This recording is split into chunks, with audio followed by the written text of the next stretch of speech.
ফুলকপি দিয়ে আজ কুড়মুড়ে পাকোড়া তৈরি করব। সেজন্য ফুলকপি মোটামুটি ছোট সাইজ করে কেটে নিয়েছি, ভালোভাবে ধুয়ে 2 মিনিট লবণ পানিতে সিদ্ধ করে নিয়েছি। এরপর প্রায় 1 কাপের মতন বেসন চেলে নিয়েছি, হাফ কাপের মতন চালের গুঁড়ো দিয়েছি, 1 চামচ হলুদ গুঁড়ো, 1 চামচ ধনিয়া গুঁড়ো, 1 চামচ মরিচ গুঁড়ো আর হাফ চামচ ভাজা জিরে গুঁড়ো দিয়ে দিয়েছি। স্বাদ মতো লবণ দিলাম, আর দিতে হবে হাফ চামচ আদা বাটা, হাফ চামচ রসুন বাটা। এরপর ভালোভাবে সব মিক্স করে নিতে হবে।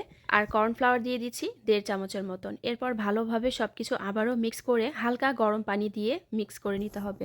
ব্যাটার রেডি করার সময় অবশ্যই চেষ্টা করবেন হালকা গরম পানি ইউজ করার। এর ফলে ব্যাটার রেস্টে রাখার প্রয়োজন হয় না এবং খুব সুন্দরভাবেই রেডি হয়ে যায়। ফুলকপিগুলো 2 মিনিট সিদ্ধ করার পর পানি ঝেড়ে নিয়েছি। চুলায় কড়াইয়ে গরম তেল বসিয়েছি।